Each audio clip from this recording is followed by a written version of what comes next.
Fort Morgan High School is welcoming 3 new foreign exchange students this year, Francisco, Julia, and Daryl. We talked to Francisco about how he's adjusting to FMHS. Francisco, Martins, Mota, e Albuquerque. Hey, what made you come here?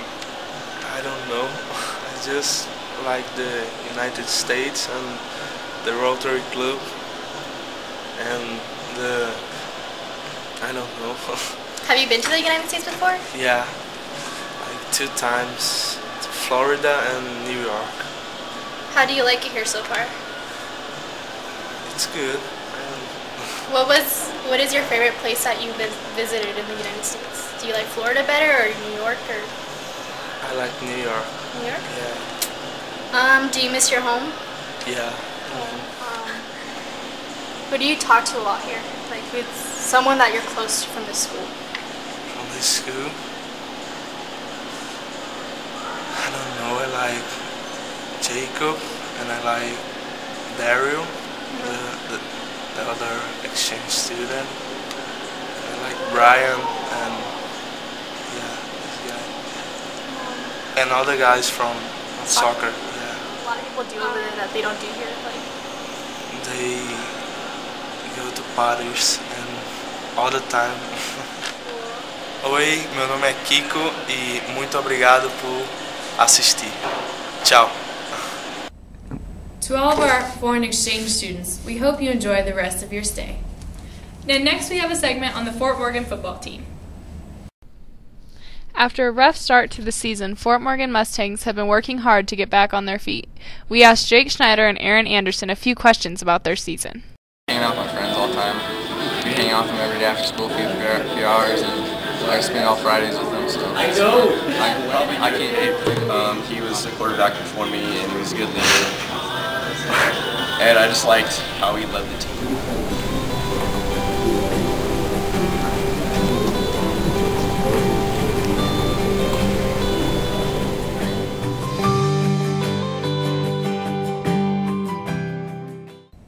To all of our boys of fall, good luck on the rest of your games. Family, friends, an auction, and oysters? Let's see what the Fort Morgan FFA has been up to. On Saturday, October 9th, the Fort Morgan FFA had a once again successful oyster fry and member auction.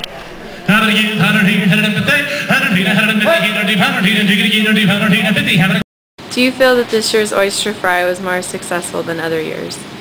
I think money-wise, we usually make about the same amount from year to year, so that was the same, but I think we were more successful in being more efficient. There wasn't a long line waiting for food. FFA members really stepped up and did their job. The club raised, on average, $20,000 and will continue fundraising and doing community service throughout the year. The oyster fry was clearly a success. Good job, Fort Morgan FFAers.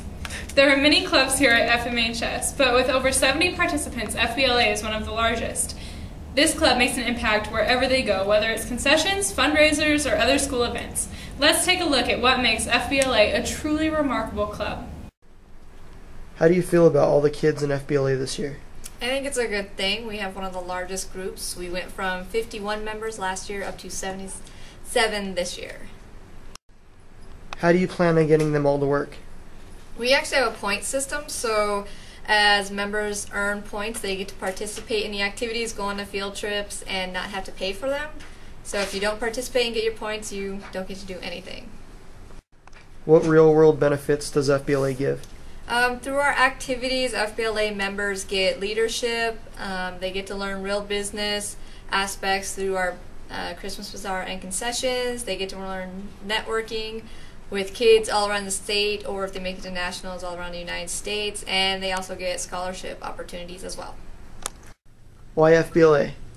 I joined FBLA because it's a fun club and most of my friends are in it.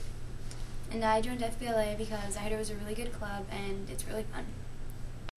Ms. Baumann and the group hope to make the most of the great turnout. Many trips and activities have been pre-planned, including the next trip to Colorado State University to tour the campus, and this officer-only trip to Jump Street in Littleton.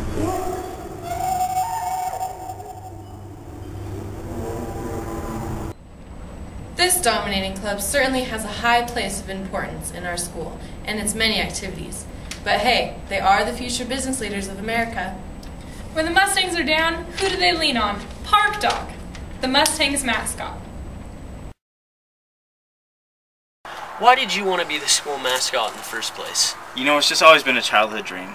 Let me ask you a question. When you went to sporting events when you were young, what do you remember? Personally, I remember the mascot.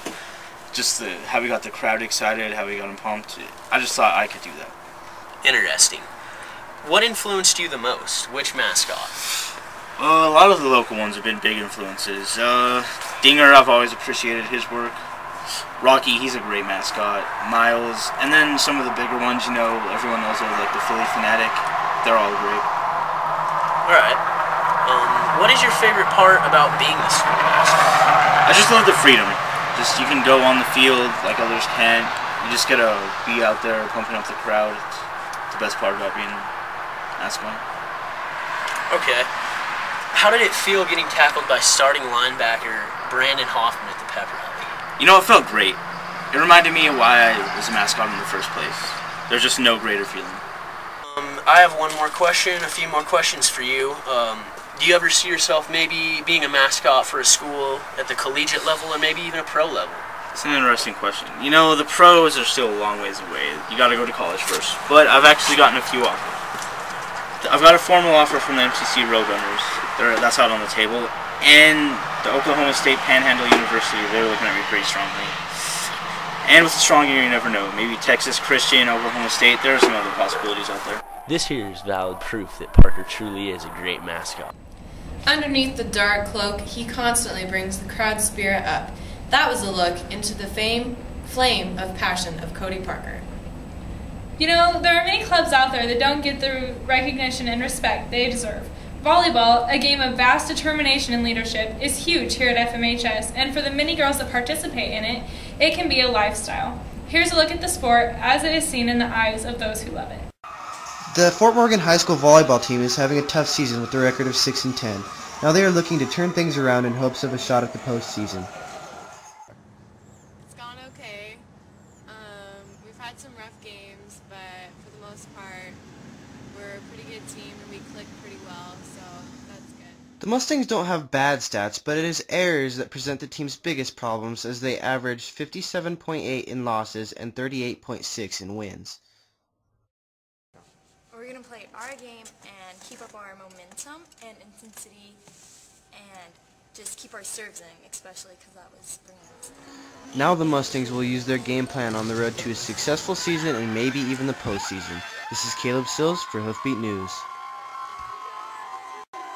Currently, our Lady Mustangs uphold 5th place in our conference, which is good enough to go to the playoffs. Let's hope we can keep up the good work. We hope you enjoyed the report of all of our students. Have a wonderful day and keep your eyes out for journalism students, and you could be our next story. This is Nicole Miller and Keely Brown signing out. Bye. This is the story of a girl who cried a river and drowned the whole world. And while she looks so sad in photographs, I absolutely love her when she smiles.